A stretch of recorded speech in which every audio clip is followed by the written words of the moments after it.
from the pages of entertainment history. From a brand renowned for non-stop action-adventure. From a name that stirs the imagination.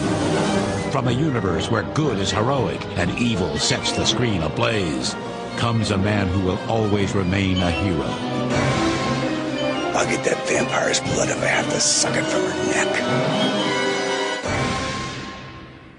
Spoilers? Check. Mature language? Check. Should listeners be advised? Check. The Marvel superheroes have arrived. Captain America, Fantastic Four. Hulk, Spider-Man, Iron Man, Spider-Woman, the God of Thunder,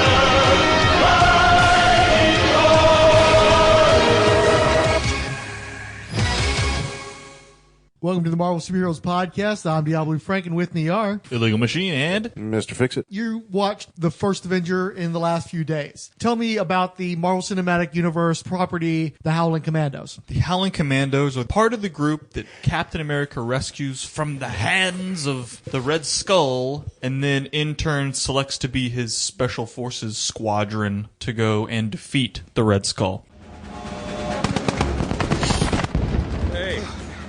Not exactly a Buick. That Zundo. Zundo. I didn't know you spoke German. 3 semesters at Howard. Switched to French. Girl's much cuter. Didn't ask for the resume.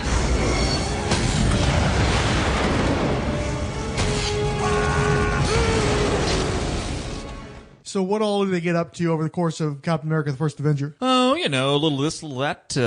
They release a bunch of hostages before they become the Howling Commandos. After they go around, they just blow up all these Hydra bases that Steve, using his photographic memory, had caught a glimpse of in one of the Red Skull's rooms, and then yada, yada, yada. Bucky dies, sort of. Can you tell me some of the members? Dum Dum Dugan is a big Irishman, or Scottishman, with a big red mustache, and he wears a bowler hat. When I read this draft, I was so happy to see that it was World War II and that it was sticking to the origins of Captain America. You know, the first time you see us, we're in a POW camp being taken up by Steve Rogers, and the way we look, and you know, the hundreds and hundreds of extras dressed in what it would look like to be in a POW camp in World War II. One of our first shots was really amazing, and it kind of set the tone for, oh, that's right, that's what this film is. It's a serious film about serious things, but it's also a comic book story at the same time. So there's the drama of it, but there's the absolute fun of it also. There's some French bomb expert guy. The name of the character is Dernier, which means in French, the last. He is a specialist of explosives. I represent French resistance, and I'm very proud to represent that, even if I am not completely French, because I'm a little bit Italian. Vive la France! Another guy. What, are we taking everybody? I'm from Fresno, Ace. There was definitely some, I think they were Howling at some point. Definitely Commandos, I believe. And that's it. These same heroes turn up at the end of the war, actually after the war, 1946 Austria, in Marvel's Agents of S.H.I.E.L.D. alongside Peggy Carter. Scientific Reserve, what was the name of that group again? The precursor to the S.H.I.E.L.D. Anyway, she's working with the precursor to S.H.I.E.L.D. and she's working with the Howling Commandos to shut down Hydra's super science activities. Where do we pick up with these characters in Marvel's Agents of S.H.I.E.L.D. Season 2? Okay, they seem to be, I guess, in the Ukraine or Russia? Austria, I think it was. Okay, and... No, not Agent Carter. Marvel's Agents of S.H.I.E.L.D. Okay, so that's whenever they caught the... Was that Baron... which one was that one? That was White House, the Nazi that was seeking scientific advancements through archaeology in Marvel's Agents of S.H.I.E.L.D. Season 2, throughout that season. Testing some kind of, I'm assuming, Kree technology? The Obelisk, yes. Which was the humans. MacGuffin throughout Season 2 of S.H.I.E.L.D., yeah. So he's, I guess, his famous words were, was it scientific knowledge is through experiment or some bullshit like that? Yeah. Basically just killing people. What is killing them exactly? Whatever that device was. So they touch the obelisk and what happens? I'm assuming they turn into crispy critters because there was one dude who was all crisped out. Yeah, they were turning to stone. Yeah. Except for You're assuming they turned into crispy critters because that one dude was crisped out? What you want me to say, man? And But then one Asian woman touches it, and it doesn't turn her to I stone. believe she was Korean, but yes, they slam her face on it, which was kind of. She knew something Well, was up. she looked out. She saw some crispy critter on the ground. There was a broken crispy digit. finger from the stone dude. Stone or crispy? I don't know. He was stoned. So she freaks out. They put her face on it. The Hydra agents force her face onto the obelisk. Then- He activates it, but it doesn't turn her to It stone. talks to her, I'm assuming, because she looked at it kind of low, like she understood something. Right. And then they want to dissect her to figure out what makes her so special. And then I believe someone walks in and says that her skull is now dead. Yeah, the Red Skull has perished. And so he says, a great man has been lost today. And then Peggy and her Howling Commandos. Well, no. Before that, what happens is they lock up the girl in a cage, and they may or may not exit the scene at that point. I would assume they did, because at some point they actually dissect that woman. That woman is Jai Yang, who is an Inhuman. She has a mutant healing factor. But wait, so when she touched it, did it activate her? Well, you know what Inhuman happened? powers? No, you're right. I apologize. My timeline is off. They had caged the Asian woman Jai Yang. Then Peggy Carter and the Howling Commandos come in. Okay. I was going to say, that seemed kind of We'll get back. off, yeah. So what happens then? So Peggy and the Howling Commandos show up, who originally were formed under Captain America, and they take a real shine to her, and they invade the Hydra base and are locking away all the technology, in which you pointed out there is a small, 1 second scene of it looks like a Kree warrior's arm. Yeah, most likely that is the bisected Kree warrior whose blood was used to revive Agent Coulson after he was killed in Avengers, the first movie, and was also used to save Skye after she had nearly been shot dead in an early episode of Marvel's Agents of S.H.I.E.L.D. Sure, okay. So they find a Kree body and a Kree weapon. And also it's there that we learned that there was Asian lore where these blue-skinned aliens had fallen from the sky, and that's where the obelisk had come from. Mm-hmm. And then, of course, there were various translations that would say that the blue-skinned angels were going to conquer the earth, and another was that they were going to destroy the earth. And apparently the diviner which is the obelisk, it's this device that determines whether or not a person is worthy of receiving Kree DNA, apparently, and therefore are inhuman. So my if understanding, you're not Inhumans- worthy, then the obelisk destroys you. But then humans are off. Didn't the Kree come billions of years ago and drop seed on the earth and create the human race. Yeah. I think that may be one premise, yes, but I don't think that's really become part of the cinematic universe. We're really focusing on that at the because moment. it doesn't really explain how they're special. I mean, they're not mutants. Well, the Inhumans have Kree DNA within them, and that's part of how they're able to So then that tap means the into those Krees came here superpowers. before. Right. So they see So the what Earth. the diviner divines is whether or not you have that Kree DNA that would allow you to become an Inhuman, or that you're already an He's just saying Inhuman. it's not clear whether or not Inhumans are experiments of the Kree, or how the Kree became the Kree, or how the Inhumans became. Yeah, Inhumans. because it doesn't really explain that. Okay, then what happens? They're bagging all the shit up, and you were like, all right, let's go to season 2. Yeah, and the obelisk is 084, which is the code that's used throughout the first season of Marvel's Agents of S.H.I.E.L.D. to note artifacts and devices that are super science and that are need to be acquired by S.H.I.E.L.D. to prevent them from falling into the wrong hands. So the code 084 originated with the obelisk. That's the first device that they derived that term from. You really get into those Easter egg shit, huh? And so then later on, we have Peggy interrogating Whitehall. What happens in that scene? He wants a deal, and He's the one to do like a Project Paperclip thing. where yeah, he- I was gonna say, yeah, and she's kind of like, no, we're gonna strap you to a bomb, I think, or some shit like that. Like, She's saying that a lot of these other scientists are helping them to make rockets, and she's like, well, I just soon strap you to one. And what ends up happening is that he is put in prison, and he ages to be an old man in prison as he's locked up for decades after World War II. He does eventually get released by Hydra once they've fully impregnated themselves within S.H.I.E.L.D. and are able to finally get to him, since he's buried pretty deep in their fortress. Black sites. Whatever. Yeah. And so they get him loose, and they manage to get him something that gives him, I think it might be derived from Jia Yang, where he's able to de-age back into the younger self that we see from the 1940s. They eventually catch up with Jia Yang, who by that point has gotten hooked up with the man who would become Mr. Hyde, and with whom he'd already produced a child, Daisy Johnson. Quake. Whitehall dissects her in order to determine how she can interact with the diviner. That's how she ends up with a bunch of scars at the end when she turns back up again.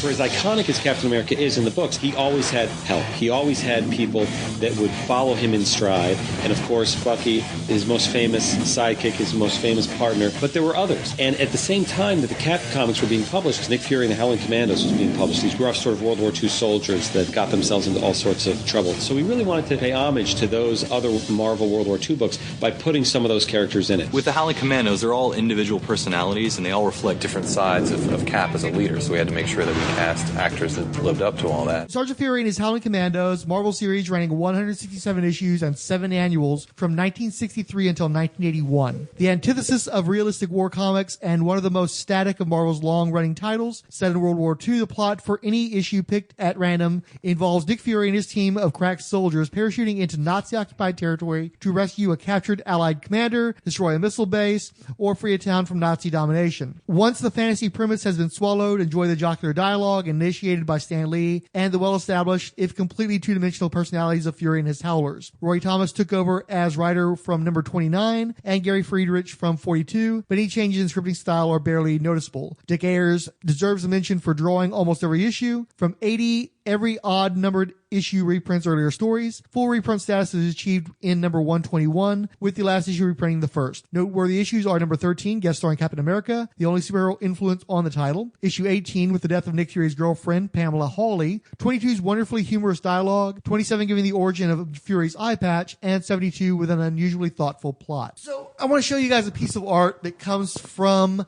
I think one of them is either from the first annual or the first issue of Sergeant Fury and his Howling Commandos, and the other is from a later issue. So we're going to meet the Howling Commandos. So the first piece is drawn by Jack King Kirby. Mac, you want to read some of these character descriptions? Fellas. Thompson. That's Dum-Dum Dugan. Sergeant Nick Fury, 6'2" of steel, muscled, iron-nerved fighting man. Fury believes in making his men fear him so much that they would rather face hopeless odds and face his anger. It's rumored that he's really got a heart, but no one can prove it. Better get moving, Bugs! Robert Rebel Ralston, the lean ex-jockey from the bluegrass country of Kentucky, is a lot tougher than his small size makes him appear. And there are plenty of missing in action Nazis and fascists to prove it. Reb is, obviously the Southerner, and he becomes best buddies with Gabe, so, it's one of those Green Book kind of ebony and ivory living together in harmony kind of shit. Dugan, you fought side by side with Captain America, didn't you? Yeah. Corporal Dum-Dum Dugan, this one-time circus strongman and Sergeant Fury's good right arm. Powerful, fearless, and easygoing, he's a roaring tiger when the chips are down. Dum-Dum Dugan was, I think, the only member of the group that was married. This is Junior Juniper, Pinky Pinkerton, Happy Sam Sawyer, you seem to know Dum-Dum Dugan, the 107th, our tactical team. You guys are the Howling Commandos. I hate that name. I came up with that name. That you did. Jonathan Jr. Juniper. Fresh out the Ivy League college, Junior is the cheerful, eager beaver of the group. But don't let his youthful smile fool you. He's fast as a panther and just as dangerous. Jonathan Jr. Juniper dies in the first, half dozen issues of the book. He's basically the kid. There's a scientist that they're trying to rescue. It turns out that he's actually a willing associate of the Nazis. The scientist attracts the attention of the Nazis, who unintentionally or intentionally kill him and almost kill the Howling Commandos. The Juniper does get killed, but then a Navy boat comes along and saves the rest of the Commandos. So he lets people know the stakes that anybody on the group can perish, even though for the most part they don't. We were right. Dr. Zola's on the train. Hydra dispatcher gave him permission to open up the throttle. Wherever he's going, they must need him bad. Gabriel Jones, quote-unquote Gabe, used to blow the sweetest trumpet this side of Carnegie Hall. Now he lives out the hot licks of the battlefield. Sorry, this sounds like his dating profile. Now he gives out with the hot licks on the field of battle, but his notes are just as true and his hand and heart as steady as ever. One thing important about Gabe Jones, he's one of the first black heroes to be integrated into a comic book cast of white characters. He's actually a bit of a knockoff. There was already a black guy who had joined Sergeant Rock and Easy Company a couple of years before the Howling Commandos, but he was certainly more memorable and more prominent than that character. The printer initially refused to color him black. They intentionally colored him Caucasian because they didn't think that people would want to buy a comic with a black guy. And so Stan had to push to actually make sure that he was colored correctly. The image you're seeing here, now that I think about it, it is from the first issue of Nick Fury because he was colored white in that version. And then when they reprinted it in an annual, they corrected it to make him black. More honestly, he's gray. He looks sort of like a golem, but still not a Caucasian. He could be albino. Hell, I'll always fight. But you gotta do one thing for me. What's that? Open a tab. Izzy Cohen, the scrappy, tough master mechanic, loves machinery the way some men love fame and fortune. He can repair anything, except for the sorrow in his soul when he remembers the fate of his relatives in Europe at the hands of the mad little man and his... With the mustache. With the mustache. So Izzy Cohen is explicitly Jewish in the comic. And so he's actually trying to basically revenge his relatives that they're referencing are Holocaust victims, and he's revenging himself against the Nazis over that. So let's get this straight. We barely got out of there alive, and you want us to go back? Dino Manelli. You might have seen him in the movies under another name, for his handsome swashbuckler gave up a promising career as an actor in order to repay the country he loves for all it has given him. And then Dino Manelli is specifically modeled after Dean Martin. The idea is he's this pretty boy singer and actor who's giving up the high life in order to fight the bad guys. We're sort of soldiers, but not in any official way, in any official rank. We're sort of secret super soldiers, which means we have the fantastic artistic license to be whatever we want. We have the best gadgets and guns and fun. A little while later, you get a reintroduction to the Howlers. 2 years ago, in our great first issue of Sergeant Fury, we presented a 2-page feature such as this one, entitled Meet the Howling Commandos. Today, in the first of what we hope will be many future Howler annuals, we present an updated cast of characters showing Happy Sam's Howlers and some others who have figured importantly into their lives. Who knows how many new portraits will be featured 2 years hence. So it's basically the same guys, except they add Percy Pinky Pinkerton, who wears a beret and he has glasses and a mustache. He is the British member of the group. He carries an umbrella. Stan Lee says that he always intended Pinky to be gay, which is why he's Pinky. I'm not sure if that wasn't a retcon or not, but this would be one of the earliest representations of a gay character in comics. Sounds rather fun, actually.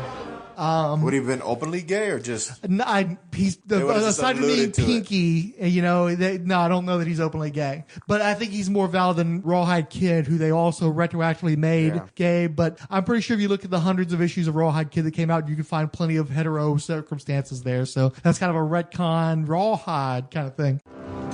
Let's get going because they're moving like the devil.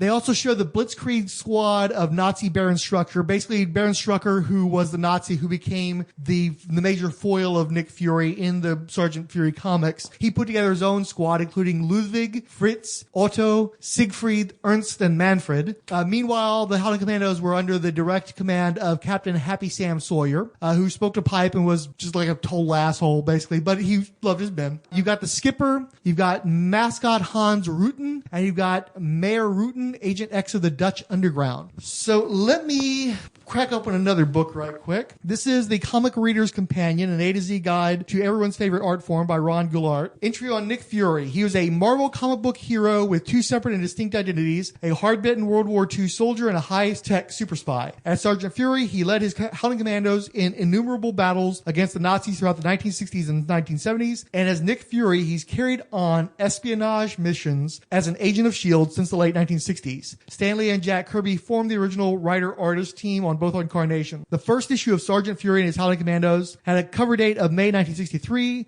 and introduced Nick Fury, who was, as Lee has described him, a hard-as-nails, two-fisted, tough-talking, fast-moving, cigar-chomping, lusty, gutsy, brawling leader of men. On the cover number 1, the sergeant was urging his men, "Keep moving, you cunkheads! Nobody lives forever, so get the lead out and follow me. We've got a war to win." With his crew of misfits, Fury fought World War II until the early 1980s. Kirby had drawn his share of gangs and teams over the years, from the Boy Commandos to the Fantastic Four, and he handled this bunch with ease and enthusiasm. The Howling Commandos was an anachronistically integrated group. And then here's a bit from the Nick Fury entry from Adventure Heroes, Legendary Characters from Odysseus to James Bond by Jeff Robin. Nicholas Joseph Fury is the son of World War I pilot Jack Fury, who died in combat. His mother's name was not known. And the brother of Jacob and Dawn. Raised in the Hell's Kitchen section of Manhattan, Fury enlists in 1941, goes through basic training at Fort Dix, and serves as a sergeant in the European theater, leading to the famed Howling Commandos. Some other ones that we haven't mentioned, though, are Eric Koenig, who, of course, turns up in Marvel's Age of S.H.I.E.L.D. later on. The team reports to Captain Samuel Happy Sam Sawyer. During one battle, a grenade shatters the bones around Fury's left eye, damaging the optic nerve. The injury ultimately causes him to lose most of his vision in that eye, and he dons an eye patch. One exploit also results in his being given the experimental Infinity Form Formula, an annual dose of which has caused him to age more slowly than other men. The Infinity Formula was actually not brought into the stories until sometime in the 70s, as I recall. Would you like to guess who came up with the idea? Jim Steranko? Close-ish. Jim Starlin came up with the Infinity Formula, of course, because that's his favorite word in the English language. Oh, yeah, I guess it was sitting right there for me. So my understanding is that he'd actually come up with a story where Nick Fury embezzled money to get the Infinity Formula, and that Stan Lee hated the story so much that he tried to torpedo Jim Starlin's career. I think that might have been in a story drawn by Howard Chaykin, too. So I've never read it myself. My first exposure to Sergeant Fury was probably in one of those Fantastic Four issues that John Byrne did, where the Fantastic Four goes back in time and try to help or stop Fury from killing Adolf Hitler. There's actually a fairly famous cover where he's got his gun on Adolf as he's giving a speech, and the Fantastic Four rushing to stop him because he's going to alter the time-space continuum by doing this. Do y'all recall, y'all have never read any stories that come to mind featuring Sergeant Fury and the Howling Commandos in their time period? I think I read the What If Wolverine was a S.H.I.E.L.D. agent. That's not remotely what he's talking about. He's talking about the World War II Howling Commandos. I've never read anything. Okay. S.H.I.E.L.D. related. Not S.H.I.E.L.D. related. We're talking about the Howling Commandos. That's going to be a no for me too, dog. Not a worry.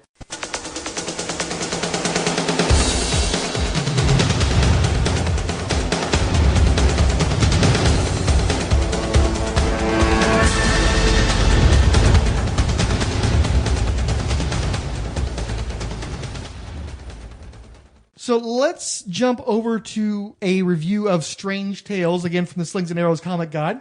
Nick Fury, agent of S.H.I.E.L.D., started in the pits in 135, but improved constantly throughout the course. Nick Fury, established World War II hero, became Marvel's answer to James Bond as the current-day CIA colonel, was promoted to director of espionage agency S.H.I.E.L.D., S.H.I.E.L.D., lots of periods. Plots hinge on a countless abundance of preposterous high-tech gizmos whipped up out of thin air. These serve as an amusing foil for Fury's blunt, coarse, and raucous personality. Jim Steranko took control of art with 151 and plot with 154, and the strip soon became identified with his inimitable artistic style. 146 through 155 were reprinted as Nick Fury and his Agents of S.H.I.E.L.D. After 168, Strange Tales, the title fissioned into two comics, Nick Fury, Agent of S.H.I.E.L.D. and Doctor Strange. And then we'll jump back over to the comic book Reader's Companion by Ron Goulart. In 1965, Fury began leading his double life. According to Lee, he was inspired by numerous fan letters asking about what the sergeant had done after the war. Stan said, "I was intrigued by the idea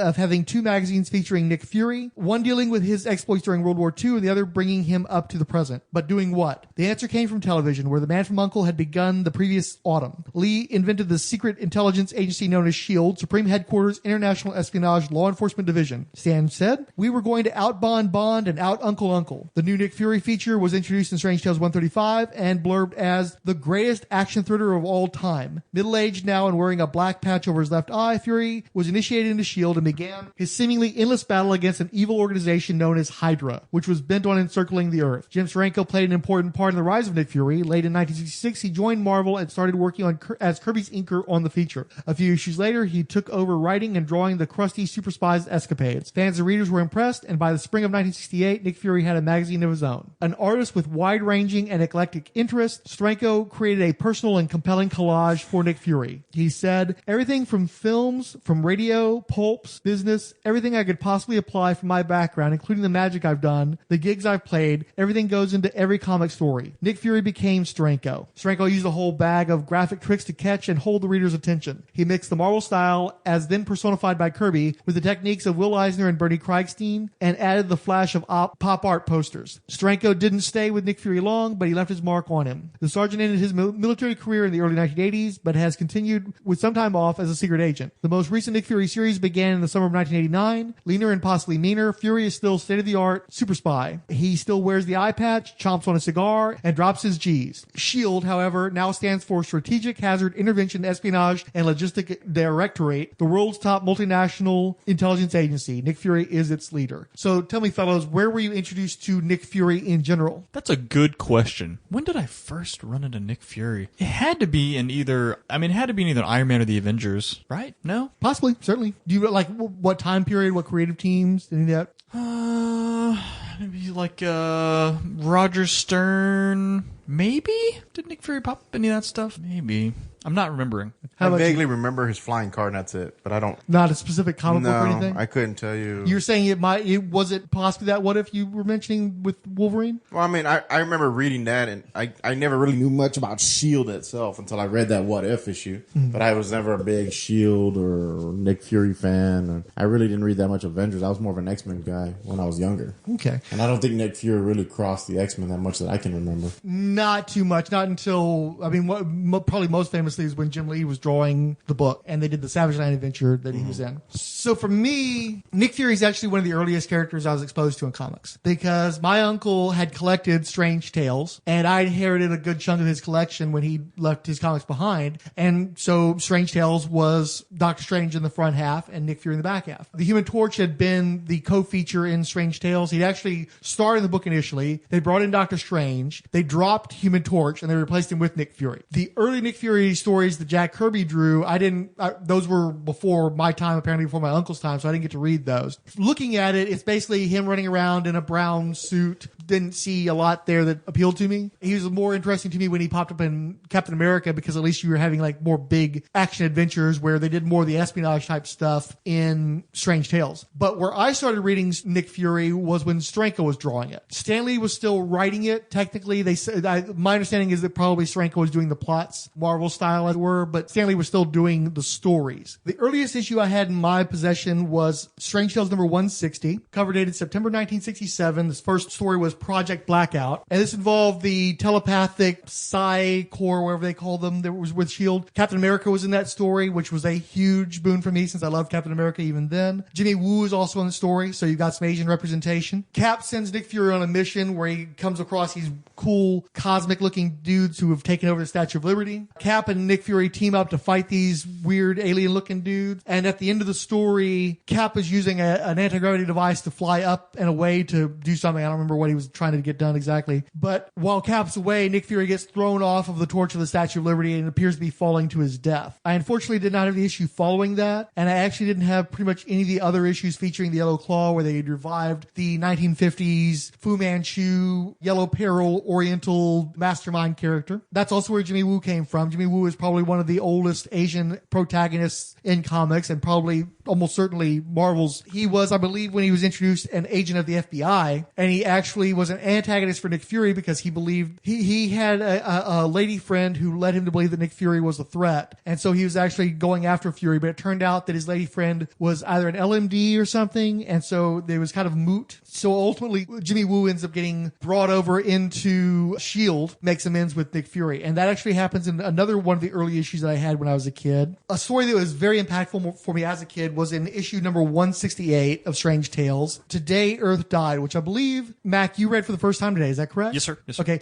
so can you tell us about that story? It's pretty short, but it starts off with Nick Fury sort of sleeping, doing like he's sort of recapping. This was the issue following the conclusion of that Yellow Claw story arc. So he's sort of recapping in his head, oh, I can't believe this happened, I can't believe that happened. And while he's watching like a bunch of monitors, and I think he even mentions how he's sort of exhausted and tired. And then there's an alert that there's a giant ship floating over New York. So he flies out there to see what's going on. A being comes down from the spaceship with an obelisk kind of a deal. Kind of a Greco-Roman golden child kind of dude, because the blonde-haired, blue-eyed kind of cat. And anyway, very bronze, right? And he comes down with this artifact, and he basically says this artifact's going to help rid the world of all hate. And he's giving it to Nick Fury, and Nick Fury's like, yeah, okay, I'll give this to whoever needs it. And he's like, oh, in the meantime, can I check out your ship? He's like, yeah, come on my ship. And when he gets in there, the dude I think it's Val and Happy Hogan show up too. They look at him through some tricorder looking deal, and it turns out he's actually an alien. And because they blow his cover, he kills Val and Happy Hogan, turns into the full alien. Dum Dum Dugan. Dum Dum Dugan. I called him Happy Hogan, my bad, guys. Kills Dum Dum and Val, turns into the alien. By the way, do you want to tell who Val is? Do you know much about her?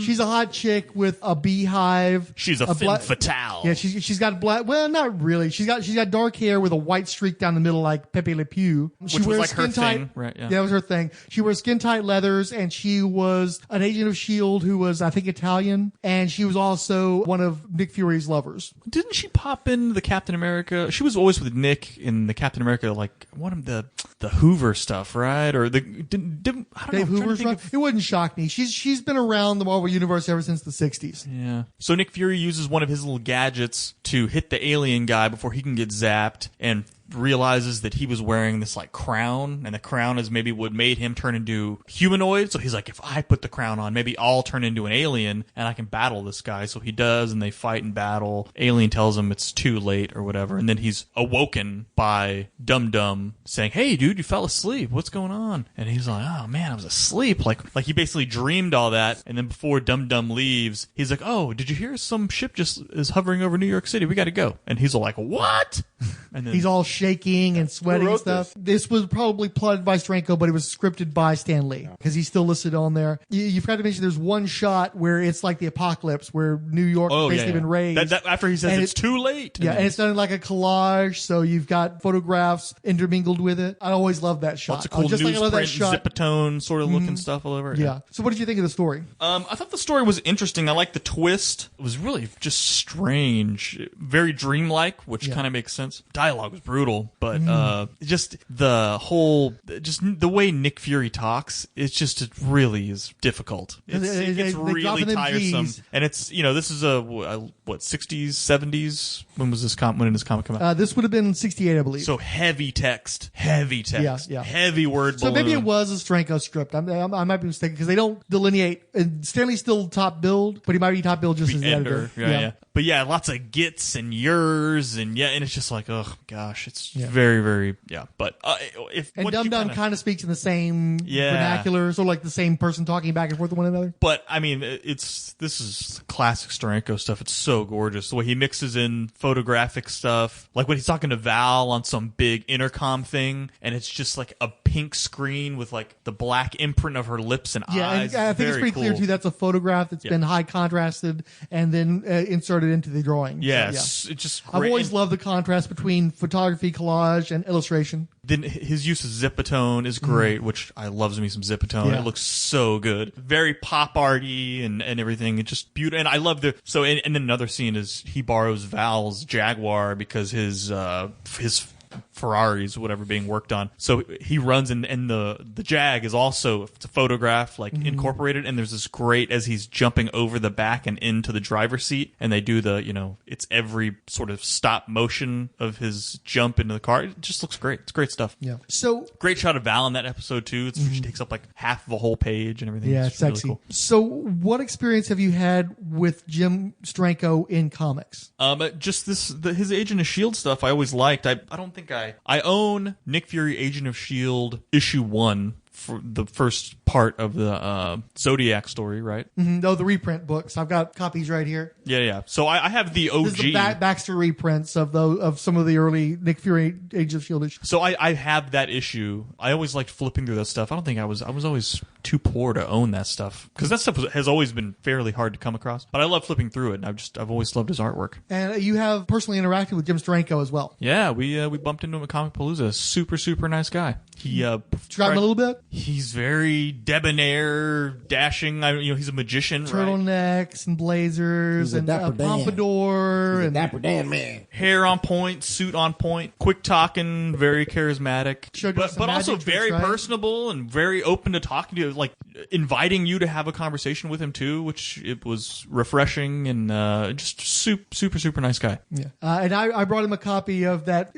particular story that you just referenced. I have the original Strange Tales issue falling to pieces. Literally, the cover's gone. Many of the more exterior pages are gone. And the page that's facing out at the back is that apocalyptic shot of the collage. And so I went up to him and I told him how these were some of the earliest comics I'd ever read, that I loved his work. I always revered it. And I asked him to sign it. He thought it was a little amusing that I was getting him to sign something that clearly would never have any resale value whatsoever and was obviously clearly a personal item for me. And so he signed his name in a really gorgeous, stylized manner within the moon that dominates the image. And I was going to bring my copy of Nick Fury Agents of S.H.I.E.L.D. #1, except I couldn't find it anywhere. And I was like, I thought for sure I owned this comic book. book, and I couldn't find it. And then a couple months after the show, I, of course, found it, and was not happy. What Nick Fury stuff have you read, or is he just him as a supporting character? Have you read anything where he starred? No, I don't know of anything. Maybe an issue here or there, and then the Zodiac. What was the name of that actual arc? Whatever happened to Scorpio, or who is Scorpio? Yeah, who is Scorpio? Yeah. So I've read the Scorpio recently, or no, it was a long time ago. Okay. But yeah, that's probably it. So, Mr. Fix-It. Because to me, Steranko has always been this odd fascination with me, just because he didn't really do a lot of mainstream work. He never had like an X-Men run, right? That I know of. Actually, he did have an X-Men run. Did he have an X-Men run? Yeah. But my brother had one of the issues, I think it was in the 50s, where they introduced Polaris. He may have been a co-creator of Polaris, I'm not sure. And he drew like a couple of 3 issues, not a long run at all on X-Men. Oh, for a second I thought you meant 1950s. And I was like, what the hell are you talking about? The 50s? No, in the issues of the... Gotcha. Yeah. But you know what I mean? Like, it just seemed like he's not John Romita Sr., he's not John Buscema. He sort of just was this kind of niche. He did Nick Fury stuff that just wasn't ever, I don't know. It's kind of hard to explain what he did stuff in comics that nobody had done prior to him. His work is often homaged and often referenced. Often, yeah. And he's done a lot of like covers. He's done work in movies. He did concept art for the Indiana Jones movies, particularly Raiders of the Lost Ark. Did work on Bram Stoker's Dracula. I think he's the one who designed that red armor that the character wears. He published, I think it was, I don't know if it was Cinefantastique magazine, but he published a magazine about film. He's done covers. He's done all sorts of illustrations. He did a lot of book covers. And in fact, he was one of the most iconic when they were reprinting the Shadow dime novels in the 1970s, when you had a revival of interest in pulp. He was to the Shadow what James Bama was to Doc Savage in terms of being the guy who did the new painted covers that seemed to attract a new audience to that material. And of course, his elements of Dadaism and his experimentation in the comics that he did produce, the few comics that he produced, have a long legacy. But Mr. Fix-It, you read the Scorpio material recently. Try to.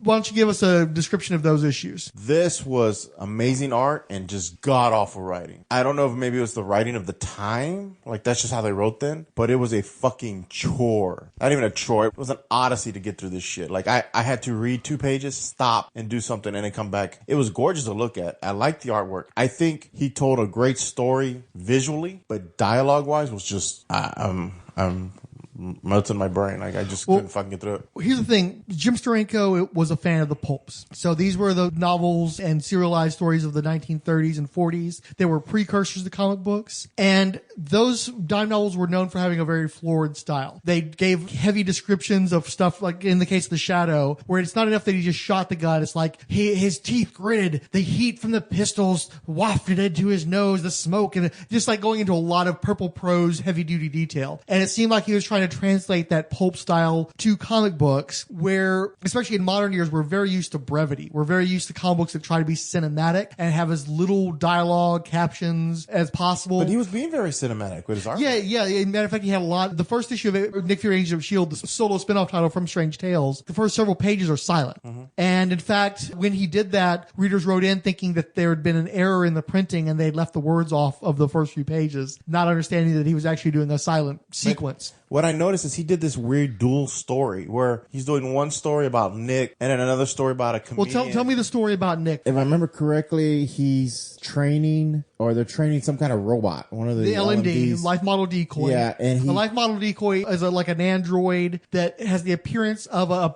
actual living human being and can be used basically as a decoy if somebody's trying to assassinate you. You know, they can replace you for short periods of time.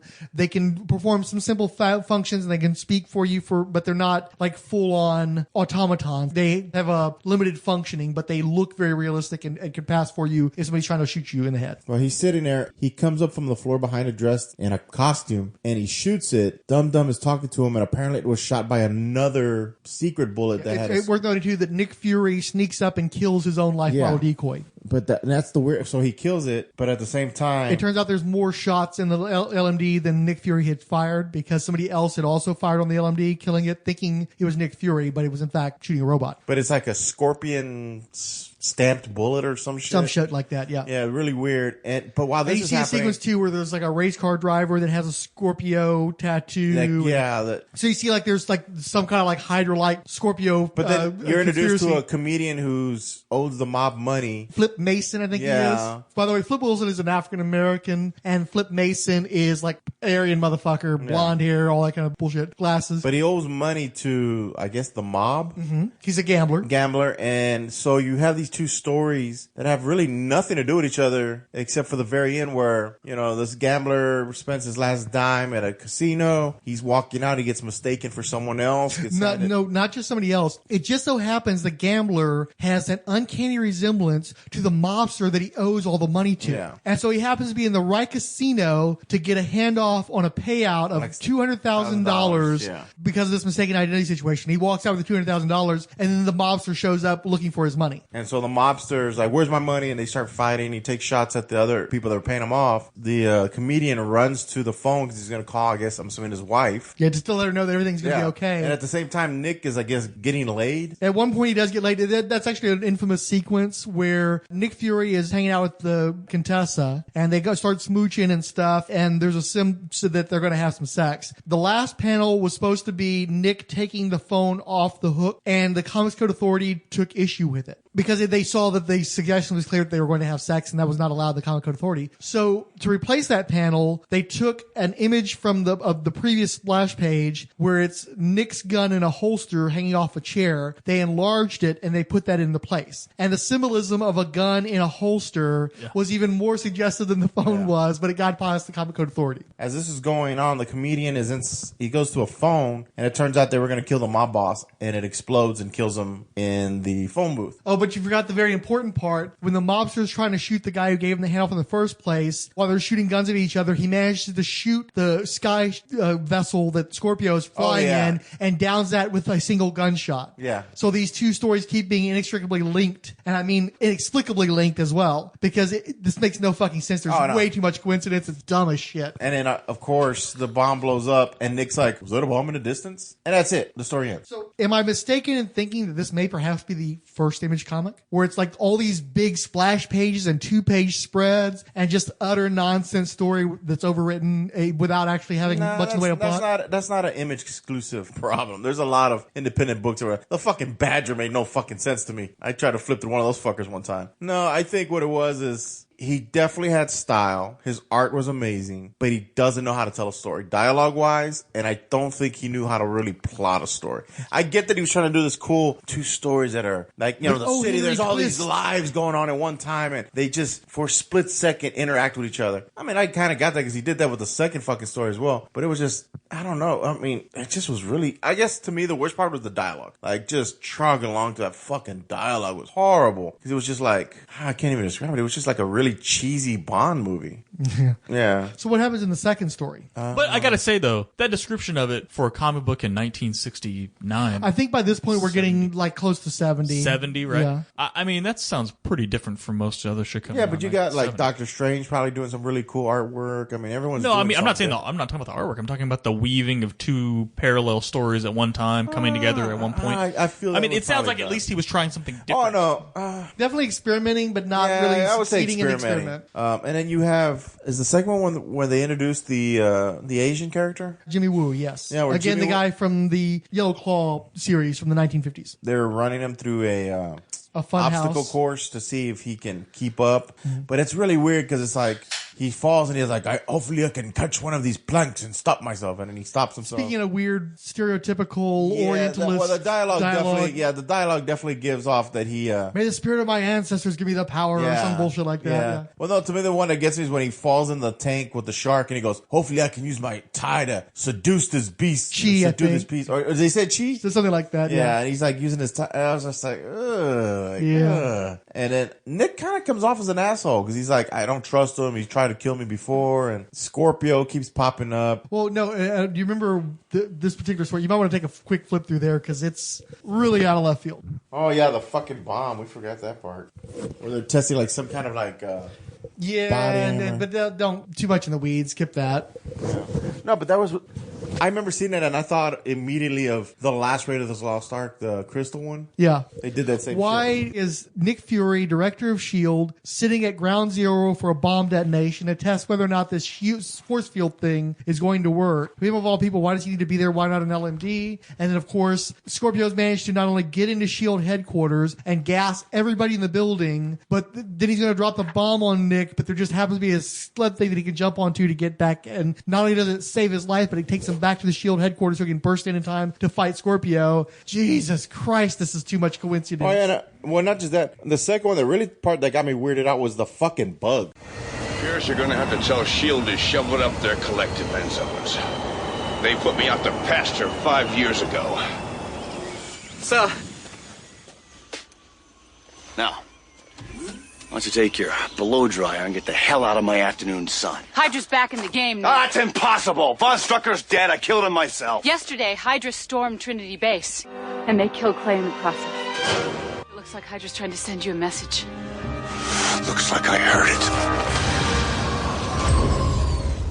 Speaking of bugs, let's have a little chat. I left my laptop at home when I was heading over to Mr. Fixit's house. Thankfully, Mac had his laptop with him. We'd not tried to record on that before, so we were unaware that every time the screensaver came up on the laptop, the Audacity that we're recording on stopped working. And so far in this episode, I've been able to edit around it so that it isn't terribly noticeable. But I went off on a long tangent at this point, and it's gone. We don't have that recording. So I'm going to try to summarize that as best I can. Now, in the story, we talked about how there was an African-American super scientist from like the 1920s or 30s who abandoned mankind because of the racism and bigotry in the world and decided that the best thing to do was to devolve the entire world so that human beings became like protoplasm, give up the earth. He had a ray that was going to affect that. Nick Fury and Jimmy Woo worked to stop that. Pursuant to that, Nick Fury managed to escape, even though, given the inclinations of this scientist, you'd think he'd have just killed the two S.H.I.E.L.D. agents and not been bothered. But Nick manages to escape, and then it just so happens that on this abandoned island with an active volcano and everything else, there's a film crew doing a King Kong sequel. There are also dinosaurs active on the island. And so Nick goes to the film crew, who happen to have a giant, fully functional animatronic King Kong, which are able to turn into like a battle vehicle, essentially, and fight back the dinosaurs, and then raid the not high evolutionary, even though he's dressed like the high evolutionary's base, bust up all his stuff until he jumps into his plasma slime deal-majiggy, and he turns himself into protoplasm. And at the very end, it's the actors having like a kissing scene as they're watching the island, as their ship is going away. They're happy with the footage they've gotten that they recorded as part of the big battle sequence. Nothing makes sense. It's an awful story. And mine and Fixit's reaction to the story was paralleled by an anecdote I had. I ran into Jim Steranko again at HeroCon, and I was putting together a jam piece that I wanted him to contribute to. I'd known from our previous meeting in Houston that he was not inclined to draw any characters that he wasn't already associated with and very familiar with, so I knew that the odds were completely out of my favor. But the character was going to be so simple, so basic, it would have been such a quick little doodle that, I thought maybe I'd be able to talk him into it. And because it was a 3-day weekend, it was going to be very hard to juggle a jam piece with a whole bunch of different artists, a whole bunch of different characters. So I was in a lot of time pressure. And I think by this point it was Sunday. So I'm trying to get the last characters I can on this thing before the weekend is over with. I go to Steranko's table, and he's dressed up as he had been previously with the turtleneck and the blazer and everything. He's talking to a young couple, like in their 20s. But it feels like he's less talking to them as at them, regaling them with how great he is and his incredible accomplishments and such. And the couple, especially the girl, just does not seem to really know him or be interested, and it seems like they're just trying to escape from him, but he just keeps going for like 5 minutes. And I was given the impression that he may have been, inebriated. I don't know for sure, but I just caught that impression. And so he finally turns to me after he's done with the couple, and he shakes my hand, and he shakes it really hard, like aggressively. And I give him my pitch again. He turns me down, which is, his prerogative. I can't fault him for that. If he doesn't want to do it, he doesn't want to do it. The thing is, though, is not too long before Heroes Con, he had done this long 40 tweet or 50 some odd tweet thread extolling the virtues of Donald Trump as candidate for the president of the United States, echoing a lot of his points about the horrors of illegal immigration and how we have to take our country back and all this stuff. And this was a guy that, of course, had been a hero to me. He's still one of the great comic artists. He was a revolutionary. He was a person like Neil Adams who had introduced all kinds of mainstream publication tricks to comics while introducing a bunch of new stuff, introducing fine art concepts and pop art concepts, and just really elevating the comics medium, and also being a defender of creators and creative freedom and fighting for rights and for money for artists. In fact, Jack Kirby resented Jim Steranko because Steranko was able to use his swagger and his accomplishments outside of comics to get himself into a position at Marvel where he's writing and drawing his own stuff, where Jack had to fight tooth and nail and still couldn't actually get to script any of his own material. It was one of the reasons why he ended up going to DC. But here this Steranko kid comes along and Stanley's just handing him projects on a silver platter. So as much as I respect Jim Steranko, though, knowing his political views just really hurt my ability to appreciate him. So where once his outfits seemed really cool and retro, it now felt like a big put on or someone living in the past. At one point, we were going to use Steranko as our answer to the Fire and Water podcast's Jose Luis Garcia Lopez, praise be his name. That's gone out the window. This encounter that I'm having with him where he's seeming off, everything that I brought into the pleasure of meeting him the first time before his political screed was flipped in this second encounter. And the truth is, his bearing, his attitude, it makes me wonder if maybe going to a comic convention, which creators have a tendency to be fairly liberal, and having been this champion, this hero to so many people for so long, to go to that con, it might have been, for all I know, the first major con he'd gone to after Trump had been elected. He may not have been very warmly received by his fellow creators. He may have been having a rough week in his own self. I don't know. I'm just speculating. I just know that it was very special for me to have met Steranko. His work meant a lot to me when I was a kid. He's also one of the early comic book historians, one of the people like Jules Pfeiffer who introduced me to the notion that there were people behind these comic books that have had lives, that have had experiences, that are trying to communicate things through this comic book artwork, their life experiences, everything else, and to really appreciate the behind the scenes and the historical context of comic books. This is not the first comic historian that I revered that had fallen from grace in my eyes. They say you never meet your heroes. In some instances, that's been incorrect. Me and Mr. Fixit talked a bit in the previous recording about how wonderful it was to meet Jim Starlin and sit on the steps with this great comic philosopher, creator, and just soak in his wisdom and his warmth. That's an experience that I'll carry with me for the rest of my life. Same goes for Fixit. It just hurts to have had my opinion and my affection for Steranko tainted by these views of his that he espoused that I find repugnant. And so it's hard for me to appreciate this material in the same way because of who he revealed himself to be through those opinions. But also where I would be more inclined to smooth over my opinion of his work, especially the writing on these issues, if he were still someone I was trying to prop up. I'm less inclined to do that now, and these stories are pretty terrible. It's just hard to read them. They're painful. They're bad. And I'll be perfectly frank, given the circumstances, there is an element of taking pleasure in sacrificing this particular sacred cow, but also recognizing that I was blind to a lot of warning signs, because if you look at these S.H.I.E.L.D. stories, there is a lot of rah, make America great again kind of attitude in these stories. They're fairly jingoistic. Even though there is minority representation in the stories, it's not necessarily the most positive. There's a lot of objectification of women in these comics. And my understanding that in his magazine that he did, which was Media Scene Preview, by the way, it basically was like a femme fatale's predecessor, where it's lots of centerfolds and scantily clad women using sex to sell the movie magazine. Growing up, that was an element of the times. Today, I can reflect on that, and I've tried to adapt to the changing times and change my ways and recognize areas where I have failings. I think that after living this self-mythologized identity for so long, I don't think Steranko is capable of that. And that's heartbreaking and disappointing. He'll always be a great comic artist. No one will ever be able to take that away from him. But that doesn't mean that he's going to be able to get the qualm anymore. And I wonder perhaps if that was reflected in that Charlotte experience. And that's another thing. He's lived long enough to become the villain. So let's get back to Nick Fury now that I've gone off on my little tangent and stuff. I'm going to read a little bit more from Adventure Heroes by Jeff Roven, who thankfully hasn't gone to prison or done anything else to fuck up this. I will tell. We'll be sure to release a supplemental to this episode in the event. Well, we had the Aretha Franklin incident. So Fury served with the Howling Commandos in Korea, which earned him a promotion to second lieutenant. Spy activities for France in Vietnam during the 1950s booted him up to colonel, after which he went to work for the CIA. After a number of years, he went to work for the newly formed international spy and espionage group S.H.I.E.L.D. He has been its public director and occasional powerhouse operative ever since. Howling Commando Dum Dum serves with him. When he's in the field, Fury packs a .15 caliber needle gun, which fires explosive darts. In addition to his skill with weapons, Fury was a heavyweight boxer in the Army and holds a Taekwondo black belt and a Jiu-Jitsu brown belt. Okay, so now we're going to jump back over to the Slings and Arrows guide, which talks about the Nick Fury Agent of S.H.I.E.L.D. series, Marvel Series 1, 18 issues running from 1968 to 1971. Splitting Strange Tales into 2 books gave Jim Steranko the chance to write and draw full-length S.H.I.E.L.D. stories at his psychedelic best. Frankly, his plots rarely made much sense, but are vindicated by the sheer style that made issues 1 through 3 and 5 seminal comic book works. Sadly, the creators who followed attempted to mimic his work, but Steranko is inimitable. Gary Friedrich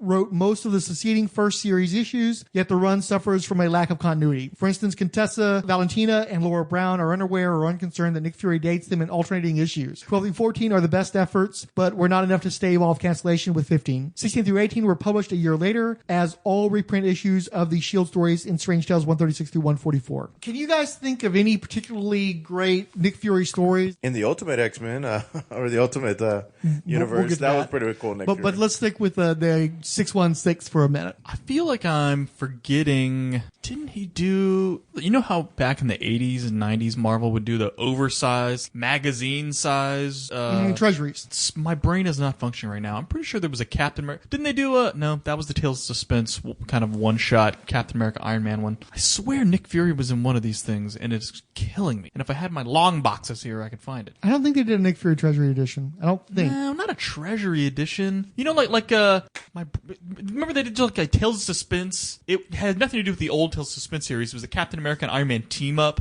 They just called Tales of Suspense. Oh yeah, you're talking about the like a prestige format book, like a square-bound book, right? And it was like a self-contained story. You know, it wasn't a reprint of anything, and it had nothing to do with current continuity. It just sort of came out as a story about Iron Man and Captain America. They called it Tales of Suspense. Yeah, I seem to remember Nick Fury. I think I remember that too. I think maybe Colin McNeil drew it or something. Painted it. It was a painted book? Yeah, it was a painted book, or at least the cover was. But I want to say Nick Fury had something to do with one of these things. Like, I've either got a Captain America Nick Fury story, or I've got an Iron Man Nick Fury story, or something, and my brain is fractured thinking about it. So, in fact, forget about it, because I'm not remembering any of these fucking details. Okay. But yeah. You like the Jim Lee drawn issue of X-Men with Nick Fury in it, though, right? What do you mean? You mean the cover? When you did the interiors too, where they were in the Savage Land and shit. You don't remember that one? No, dude, I don't. I can't really. I'm telling you, I can't really remember a Nick Fury story I've read. There's actually a much missed Nick Fury Punisher team up graphic novel. I think it was called Rules of the Game. Jim Lee had started in the early 90s, I think, between Punisher and working on X-Men, and it was never finished. And so there was something like 10 to 12 pages of this thing produced that haven't ever been published of this graphic novel. So it's kind of too bad. So here's the thing about Nick Fury. Obviously, those Strange Tales issues that I read as a kid had an impact on me. I also had the secondhand awareness of spy-fi stuff from the 60s, and I enjoyed James Bond, all that kind of shit. You might want to listen to the Father and Son Spy-Fi podcast, Bonding Agents, where we'll touch on more of that material. So I like that type of stuff. I read Nick Fury versus S.H.I.E.L.D., which is a cool miniseries. I read a ton of his appearances in Marvel Comics, including some solo stuff. I tried to read the 1989 series that came out. There was a graphic novel with Wolverine that Howard Chaykin drew, I think Archie Goodwin wrote, that I read. I read the 4-issue Howard Chaykin, I think Corey Lemucal miniseries that came out that had a secret decoder device to follow messages within the comic book. I bought a Fury one-shot that I think Roy Thomas wrote with a funky painted cover by Lou Harrison. I've bought a ton of Nick Fury comics and read a bunch of stuff. I've seen him in cartoons. So you would say a fan? I potentially go there. I also watched the Nick Fury Agent of S.H.I.E.L.D. movie, which we've seen some bits and pieces of. Welcome to S.H.I.E.L.D., the Supreme Headquarters International Espionage Law Enforcement Division. Nick, take care of her. Isn't that sweet? His last words, Nick. I assume he meant his boyhood chum, Nick Fury. Well, rest assured, your friend's death is only the beginning. Fury! Managed to screw things up again? Listen carefully. I'm addressing S.H.I.E.L.D. Director Jack Pinzer. Death's Head virus has been set to explode somewhere in Manhattan. You have until 6 p.m. Greenwich Mean Time tomorrow to assemble $1 billion. Any attempt to evacuate Manhattan will result in the immediate release of the virus. Against Hydra, there is no shield.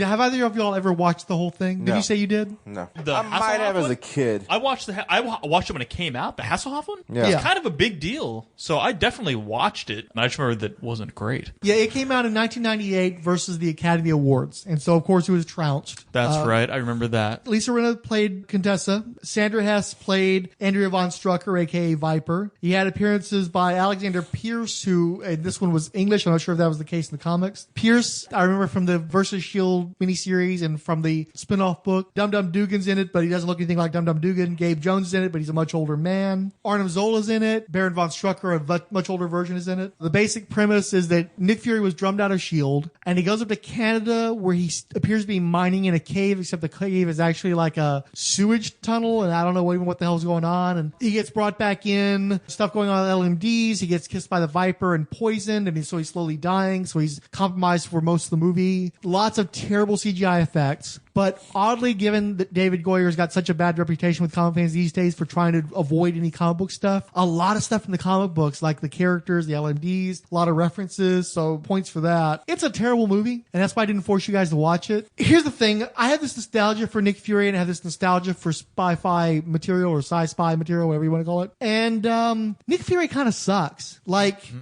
it's interesting. I like that he does the whole Patsy Walker thing, where he goes from being a war character to a spy character to a semi-superhero type character involved with superhero world and stuff. But he's not what you want to have as an espionage character. When you look at how Steranko draws him, he doesn't really look like, he makes him clean shaven, and he makes him look a little bit cooler and more like Blue Steel and that kind of thing. Most people draw him as all kind of haggard, and he just seems like he's kind of like this sad, grungy, slovenly version of an American spy. He talks dumb. Do you guys remember back in the 90s, they had a crossover, they were trying to do Marvel Edge, where they took all of like the somewhat edgier characters plus the Hulk randomly, and they tried to make a little subline family with them. Yep. And they had a crossover where the Punisher kills Nick Fury, and they go out of way to let you know this is not an LMD. This is the real Nick Fury that Punisher killed while he was brainwashed. And they spun off a new Punisher series where he's an agent of S.H.I.E.L.D. You know, they had an issue of the Hulk where surviving Howling Commandos get together, and they don't believe that they're really burying him, and they're joking about how Nick isn't really dead and all this kind of shit. And it really felt like they were going to let Nick Fury stay dead. And they did an interesting thing too, where they introduced that he had a son. I should point out that Scorpio turns out to be his brother, and Scorpio's killed. And so his son is introduced, and the son takes on the Scorpio mantle and tries to kill Nick Fury and Wolverine in that graphic novel. And he ends up getting turned to the side of Angels and working with S.H.I.E.L.D. And so to some degree, they had Scorpio 2 replacing Nick Fury, and I kind of was okay with that. It's like, okay, we'll take the best stuff of Nick Fury, but give him a little bit more edge, make him more like the slick spy that he always appeared to be when Steranko was drawing him, and kind of go from there. But of course, inevitably, they brought Nick Fury back, and he was hanging out for years and years, and it's like he's this old artifact of not only war comics, but also a version of spy stuff isn't really a part of our culture that much anymore. Hey, Fix It, do you remember the original Sin crossover? Nope, can't remember. So I literally read that like, was it 3 years ago? For some reason, Nick Fury gets a hold of a cosmic gun and kills Uatu the Watcher, shooting him in the head. His eyeballs become like objects of desire amongst the underworld and some kind of bullshit like that. You see the future. And at the very end, Nick Fury ascends to a cosmic status where he's the new Watcher, keeping an eye on the universe for mankind. I am Iron Man. You think you're the only superhero in the world? Mr. Stark, you become part of a bigger universe. You just don't know it yet. Who the hell are you? Nick Fury, director of S.H.I.E.L.D. Oh. I'm here to talk to you about the Avenger Initiative. So you talked about how some of your favorite Nick Fury stories were actually in the Ultimates universe. Yes. Can you tell us very briefly what the Ultimates universe is, and then tell us about that Nick Fury? If I remember correctly, Mark Millar had expressed that he wanted to kind of restart all the books with a zero, but update the characters a little bit. Wasn't Ultimate Spider-Man the first one to come out? I believe so. That was Brian Michael Bendis doing that one. That was with and I think Joe Quesada and Bill Jemas were also very behind that initiative. When Were they were they? going to basically give you an entry-level version of the Marvel Universe that was updated and more modernized and like kind of cooler and hip. I mean, and it was more ethnic. And edgier and everything else. Yeah. And so Mark Millar introduced the X-Men, Ultimate X-Men, which I fell in love with immediately. It was so different, which then then led you into the Ultimates, which was their version of the Avengers. Yeah. And so from there, I mean, we're introduced into a black Samuel Jackson Nick Fury, who's more. Well, it should be pointed out that Brian Hitch was drawing the series, and he was doing what they considered to be widescreen comics. It was like the buzzword of the time, where more cinematic, drawn very realistically, and so he would actually cast actors to play the superheroes. I think Brad Pitt was the model for Captain America. Johnny Depp was supposed to be the model for Iron Man, but they weren't quite as on point as Sam Jackson as Nick Fury. That was like photo accurate reference of Sam Jackson. And Sam Jackson, they didn't know, was a big comic book fan, and they thought he might end up suing them, but instead they worked out a deal. He loved being Nick Fury in the comic books. Yeah. And so what role did Nick Fury play in the Ultimates? In that one, he's more of I don't want to say manipulator, but he's able to get things done. He moves chess pieces around to get teams put together. He keeps an eye on problems. Like the Hulk story arc was pretty cool. I really like their version of Cap. He really is don't go too deep into the Ultimate stuff. Yeah, we're talking about. But I like the fact that he was able to take all these strange characters and bring them together and tie them together to create a team. And did he still talk like the Nick Fury of old? Oh, hell no, dude. I hear Samuel Jackson every time I read those books. Yet Miller literally was trying to write him like a Samuel Jackson character while depicting him as... Say what one more time, motherfucker? Did you ever read Ultimates, Mac? No, that's part of what drove me out of comic books. Where I was like, all right, this is passing me by. Time to tap out. Yeah. You missed out, my friend. It was fantastic. I wasn't into that. I wasn't interested in watching, I don't know, of the uber violent, everybody dying, and just, it just was not... The Ultimates or did... I should say everybody killing. And it was, Ultimates did run aground. Well, Bendis wasn't doing that, but Miller was taking it into darker and darker places with, cannibalism and rape and all this kind of crap. You had fucking Wolverine as an assassin, which made sense. Yeah, can't dispute that. Wolverine was always a darker. Yeah, character, I enjoyed it. But I felt they took more liberties with the Avengers because the Avengers were lame and nobody liked them. So he had to go like way over the top with them. And they how extreme we are. And it's because none of these characters have any real fans right now anyway, so we can just do whatever the fuck we want with them and piss them off. And it was just like, okay, well, like, they made Iron Man gay, right? Wasn't he gay? No. I'm pretty sure that Tony Stark... Colossus was gay. Colossus was gay. I'm pretty sure... Tony Stark was a drunken hedonist fucking around. Yeah, no, dude, he was banging Black Widow like crazy. Didn't he do a three-way with Scarlet Witch and Black Widow at some point or something? They made it very explicit that Quicksilver and Scarlet Witch were having sex with each other. And it reminded me of Ruins, but, Ruins was like... a one-off darkest timeline story. Whereas this is like, an ongoing darkest timeline where just everybody's a shithead in this whole universe. Yeah. It's just like, it eventually got there, like the series when it played out. But dude, I thought the first arc was Bruce Banner as Hulk trying to rape Betty Ross to death and also threatening to eat Freddie Prinze Jr. and shit. He wasn't trying to rape her, but he wanted his Betty. And it was a fucking he was child going to rape her to mentality. death. It was a child's mind. They finally played up the whole. The child's mind was going to rape her to death? Okay. Dude, all I know is everything we watch now in the movies is pretty much based off that. Thor is based off Hold on a second. Yeah, let's dial this back a little bit. Ultimatum, which is where the Ultimate Universe went too far. That went too far. That's where everybody dies and everybody's fucked up and horrible. And then they destroyed the Ultimate Universe entirely. And then a few elements were carried over into the 616, like the Miles Morales Spider-Man, the black Hispanic version of the character that succeeded Peter Parker when he died. Ultimates influenced the take on Avengers, took the right lessons from the Ultimates where they modernized the proper Marvel universe. They gave it a little bit more edge. They gave it a little bit more sophistication, but they left the more fucked up, tedious teenage bullshit behind. All I know Thor is Ultimate Thor. That is so fuck. If you got, I thought Ultimate Thor wasn't actually a god. He was like a deluded protester and shit. Nah, he's a hippie, like getting laid, drinking, and tree hugging. But eventually, he turns out no, he was Thor. He just played it off. Okay. I don't know. I think it influenced the Marvel universe. It definitely influenced, but I wouldn't say. Because I read all that early Avengers shit, and I ain't seen none of that shit on the screen.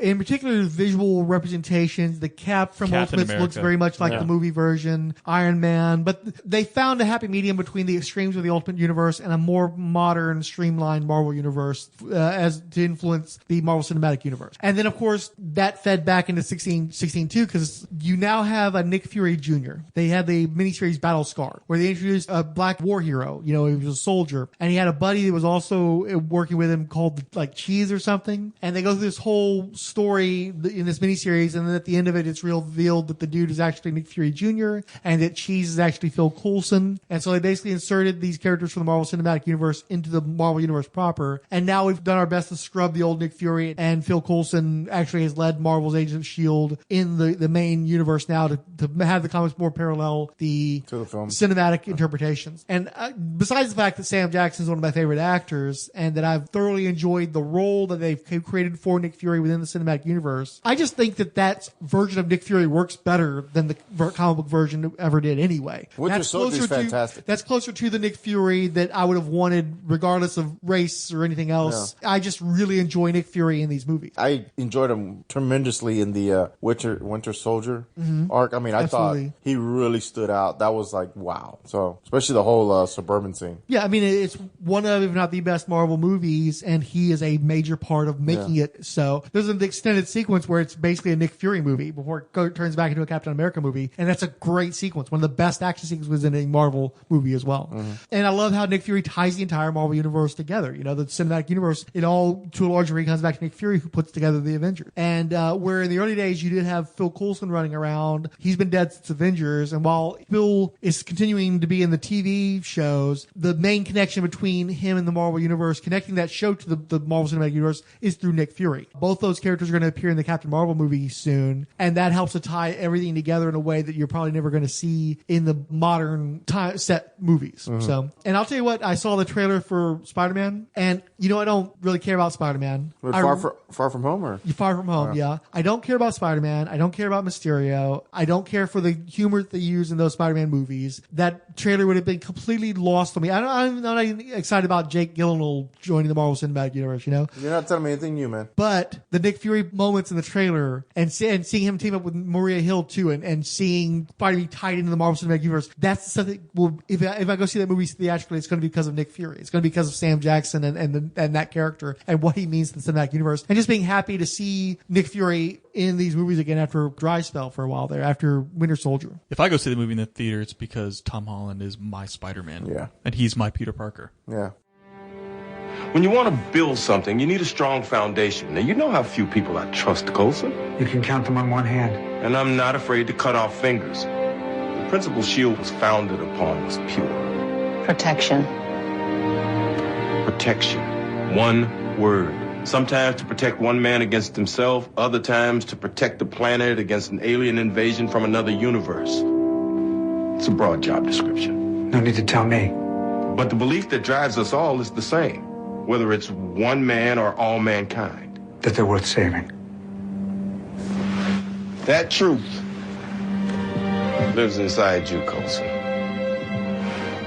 Before it was torn apart, S.H.I.E.L.D. was a lot of moving parts.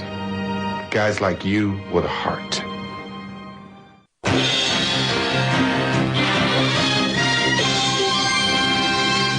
So as I already mentioned, this recording session was all fucked up. To add to that, I think I left the mail segment that I recorded with the guys that ran about 10-15 minutes long on Mac's computer. So I don't have that for you this time, I'm afraid.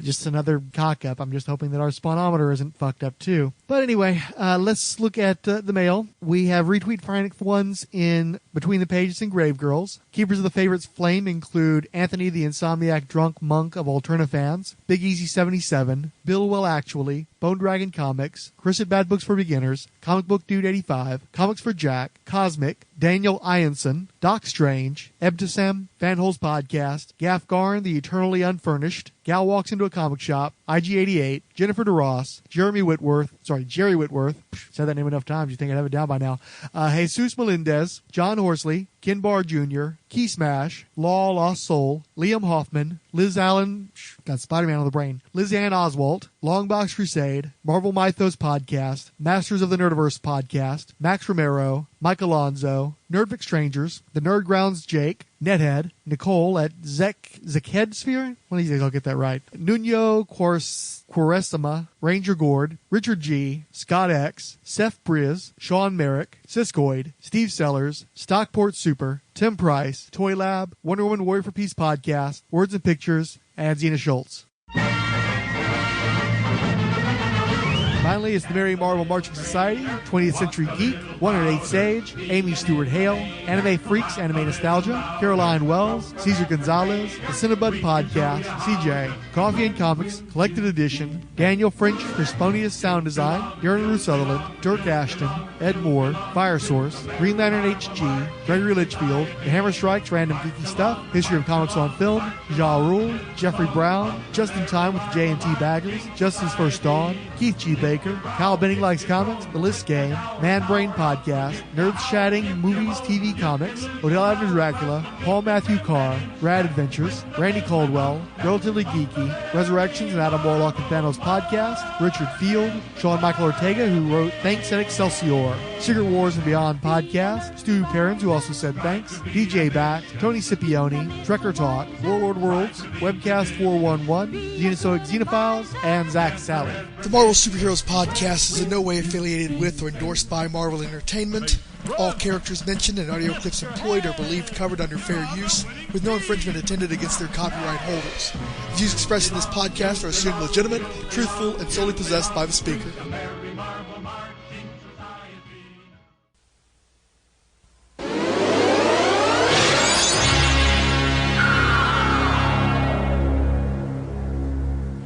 It occurred to me recently that I really don't like Nick Fury in the Marvel movies. Like, that character really bores me. And part of it, I realized it when Sam Jackson came back in Avengers Age of Ultron. And I was like, the movie doesn't need this. The movie is already way too crowded. And by the way, you just left. You just told the world you were dead like 6 minutes ago. And we're already bringing you back.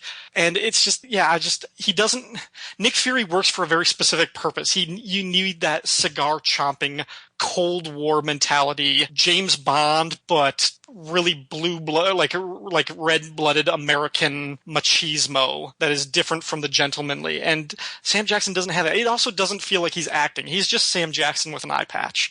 So it took me 11 movies to figure it out, but when I saw him, I was like, I don't like this Nick Fury. I want him to go away. Even as a kid, I had trouble with the Sergeant Fury combined with the James Bond sci-spy aspects. Mm-hmm. And even as a young person, I wanted to see somebody replace that Nick Fury because I thought that he was sort of a relic of an earlier time that didn't work in the comics. He didn't even work in the Steranko comics to my liking because he just felt too rough. He wasn't sleek enough. He wasn't cool enough. He wasn't sexy enough for me. So I've had a much easier time than I ever would have expected just accepting Sam Jackson. Sam Jackson in the movies is not the Nick Fury from the comics, but I think he works really well within the Marvel Cinematic Universe. I think he serves a very clear purpose, but I also agree that he had no business being in Age of Ultron, that him popping up in there was bad comics in the worst way in movie form. It helps though if you watch Marvel's Agents of S.H.I.E.L.D. because they kind of helped to sell that aspect more than the movie did, but really I wish they just found another way of working around getting those people off of that island nation. The thing was, Maria Hill could have done that. You still could have had the helicarrier show up with Maria Hill in charge. Mm-hmm. You didn't need to make it explicitly Sam Jackson appearing. Yeah, all he did was deliver really bad forced exposition. Yeah, and the other thing too is that after Winter Soldier, you get the sense that he's going to be doing something more involved, something that would require that level of secrecy. I don't think putting together one helicarrier is enough to validate going to all that trouble of burning him at the end of Winter Soldier. And you're right, they could have gotten somebody like Coulson or Agent Hill to do that, and they did do that in the television series. Right. I agree with you. I do like Sam Jackson's Nick Fury, but only because the comic book Nick Fury didn't work for me very well anymore anyway. Okay, I can understand that. Like, I've never been crazy about either version, but if I had to choose one, I like the Warhorse version from the comics a little bit more. Well, I think they need to get more of that into the movies. I'd like to see a Cap movie where they let Nick, like whichever one ends up being Sam Jackson's last movie, because I assume at some point he's going to age out of this stuff, although it is Sam Jackson. The guy could be doing this for 20 years for all we know. I think he's also said he's interested in renewing his contract. I think he wants to do this until he dies. Yeah, he doesn't know why he's not in Civil War, and he's trying to work out a contract to extend his time with Marvel Cinematic Universe. So yeah, unlike everybody else, he's not trying to get out of the contract. He's trying to find his way back into it. And probably because it doesn't require a whole lot of work on his part so far. I think Sam Jackson has not made a paycheck he didn't like. It's just, I love Sam Jackson, but that guy does not turn down film roles. I think he's got to be the most. If you look at how many movies he's appeared over a short amount of time, it can't even be close. It's got to be him. Oh yeah. If you go back just 20 years or whatever, he was in Jurassic Park. If you count from there to how many movies he's been in. Yeah. Well, and I don't discount the greatness of him as an actor, even though he plays a certain persona more often than not. But he does it so well, and he knows that he provides a service. He gets paid for it. I got no problem with that. Tons of great actors did the same thing. Gielgud did that. So yeah. And I'm not discounting his talent because, as you mentioned in the Rolled Spine podcast, his work on Django Unchained floored me. I watched that with my wife, and she didn't know it was Sam Jackson until the credits rolled at the end. Absolutely a transformation there. Great job on that one. So yeah, but no, I'm cool with Nick Fury. Count Dracula.